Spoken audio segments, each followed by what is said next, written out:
video is to help you understand how you can better fix these blankets and how we can get them out to the hospital more quickly. Thank you. So first we want to show you what a good quality blanket would look like. This is what your blanket should look like after you're done quality controlling it. There are 5 things to look for.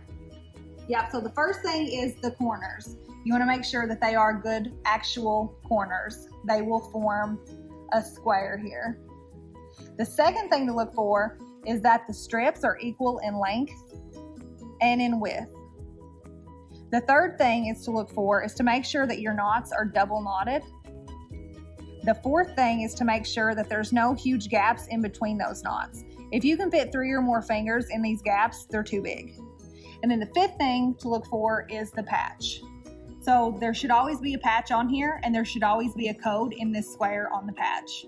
And this code should be a mix of letters at the beginning and then 5 digits at the end. Let's get started. First, you'll want to have a clean, pet-free environment, no fur. Next, we'll show you some common mistakes and how to fix them. What happens whenever you get your blanket kit? The first step is to cut squares out of each corner. It doesn't look like whoever done this blanket done that step. They missed it. They just went directly into cutting strips out, and that's why we have this left over. So in order to fix this, we would cut the square out ourselves. You can feel free to get creative. One way would be to untie here, and this now becomes your new strip. So what I'm gonna do is cut here and then double knot. So now we have no big gaps. This is gone, and it is a corner I'd be happy giving to a family member. So another common problem that we find is large gaps like this, and they're created from things other than just shallow tied knots. And what I mean by that is that the length of these strips were not cut evenly. So with that being said, every time you cut a strip, it needs to be equal in length and width, whereas this has not been. This one is cut up here, and this one has been cut to here. So you can see that there's a significant difference in where the lengths of these have been cut. Unfortunately, there's not really a super easy fix for that. You're gonna have to untie this entire side and even up these lengths. Another common mistake is single knotted blankets.